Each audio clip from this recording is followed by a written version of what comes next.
Bharat Pakistan border के नजदीक बीकानेर में करणी माता का मंदिर शक्ति की उपासना स्थल है। करणी की भूमिका में मां करणी की क्षत्रिय किया करते थे। कहा जाता है कि पवित्र चूहे। जी, मेरा नाम संस्करण है। संस्करण जी, अब क्या मंदिर की महिमा है?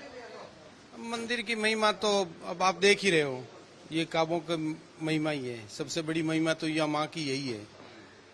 जो चूहों के रूप में दिख रहे हैं, ये चूहे नहीं है, ये काबे हैं। ठीक है। काबा ही नहीं क्यों कहा जाए? काबा करणी जी के ही वंशज है। ठीक है ना। करणी जी के जो पुत्र थे, छोटे पुत्र लाखन जी, वो क्या है कि कोलायत स्नान करने के लिए गए थे। वहां उस सरोवर में डूब के एक्सपायर हो गए, खत्म हो गए। तो करणी जी की पुत्र वधु ने, मतलब लक्ष्मण लाखन जी की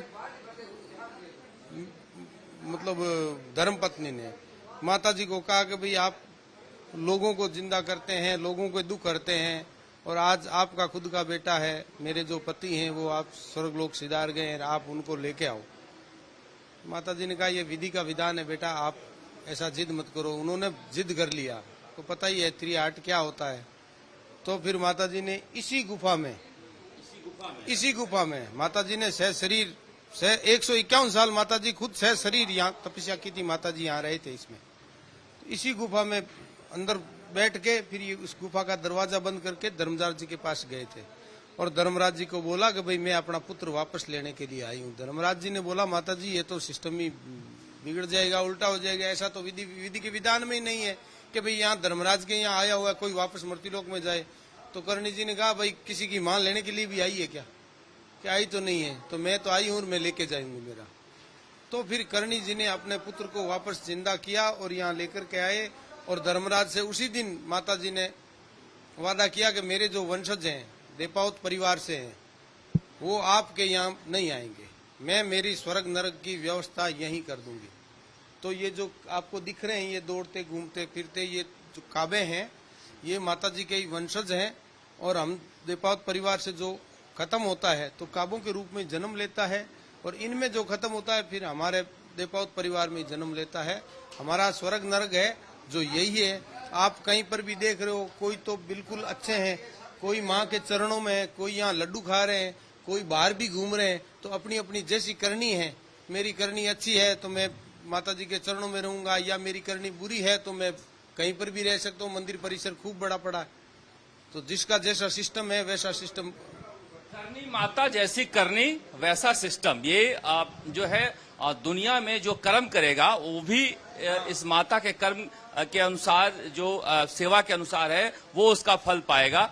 प्रधानमंत्री नरेंद्र मोदी भी आ रहे हैं। जी जी, बिल्कुल आ रहे हैं। कल दर्शन करने के लिए पधार रहे हैं।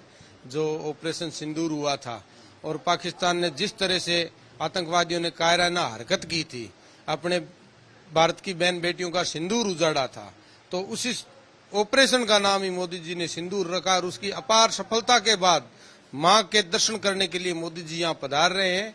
और माँ की ही कृपा रही बीकानेर पे विशेष के किसी को भी किसी प्रकार का कोई नुकसान नहीं हुआ। और शक्ति स्वरूपा जो देवियां थी, जो बहनें थी, वो पाकिस्तान को उन्होंने धूल चटा दी।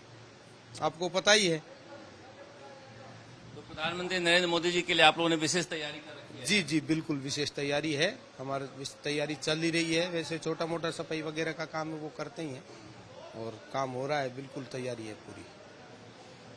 देखिए, करनी माता के मंदिर के बारे में कहा जाता है कि जो योद्धा थे वो देवी के यहाँ उपासक थे। और जिस तरह से ऑपरेशन सिंदूर के बाद देश भर में एक माहौल है देशभक्ति का, ऐसे समय में प्रधानमंत्री नरेंद्र मोदी का यहाँ आना एक बड़ा संदेश है।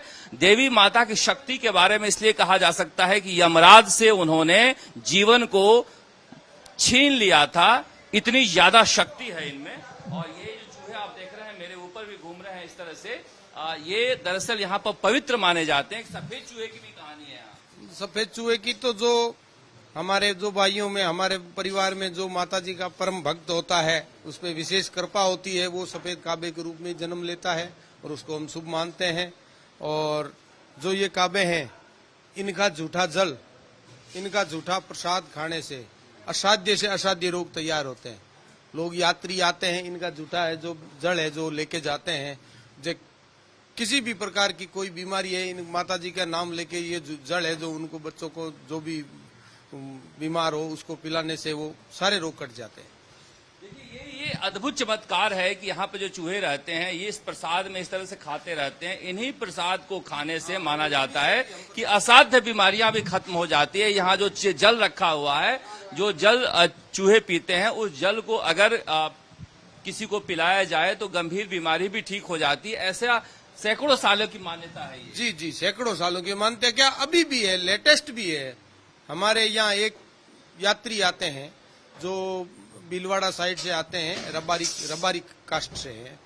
उनको मैंने खुद ने अपनी आंखों से देखा था, मैंने क्या पूरे गांव ने देखा था, और उनको इस कंडीशन में लाए थे कि भाई ये अब खत्म हो या मतलब कल खत्म हो, जैसे मतलब वो बॉडी टाइप बॉडी लेके आए थे। यहाँ लाने के तीसरे दिन उसने माता जी का ये जो चूहों का काबों का जड़ है वो धीरे धीरे चम्मच से डालते हैं, वो बोलने लगा। मतलब बिल्कुल आज के तारीख में वो उसका शरीर है जो हष्ट पुष्ट है। माता जी ने उसको जीवनदान दिया था, दिनेश नाम है उसका, रबारी कास्ट से है वो। बॉर्डर पे है तो बड़ी संख्या में सैनिक भी आते होंगे यहाँ। खूब सैनिक हर रविवार तो हमारे बीकानेर से सैनिक इतने आते हैं। माता जी की इतनी आस्था है कि आप मत पूछो। माता जी जो तनोट माता है ना, इनकी आराध्य देवी है। तनोट माता का अवतार करनी माता है। तनोट माता का नाम तनोट गांव से पड़ा है, ठीक है ना। तनोट गांव से तनोट माता पड़ा है, जबकि आवड़ जी महाराज आवड़ माता नाम है। आवड़ माता मतलब हिंगलाज का अवतार थी और करनी माता आवड़ माता का अवतार थी। माता हिंगलाज का मंदिर पाकिस्तान में चला गया है। उसके बाद बॉर्डर पर ये सबसे बड़े मंदिर के रूप में करनी माता का मंदिर को माना जाता है, जहां पर प्रधानमंत्री नरेंद्र मोदी कल सुबह जब बीकानेर आएंगे तो सबसे पहले माता का दर्शन करने के लिए आएंगे। माता की महिमा इस पूरे इलाके में, खास करके जो सैनिक बॉर्डर पर हमारे तैनात हैं, उनमें बहुत ज्यादा मान्यता है। इसे ध्यान में रखते हुए यहाँ आ रहे हैं। और उसके बाद देशनोक स्टेशन को, रेलवे स्टेशन को एक समृद्ध स्टेशन के रूप में विकसित किया गया है। और यहाँ से एक मुंबई के लिए ट्रेन जो शुरू किया गया उसकी हरी झंडी भी दिखाई जाएगी। उसके बाद सभा भी होगी। ऑपरेशन सिंदूर के आलोक में इस मंदिर में आने को बहुत महत्वपूर्ण माना जा रहा है प्रधानमंत्री नरेंद्र मोदी के इस दौरे को। कैमरामैन मनीष के साथ शरद कुमार।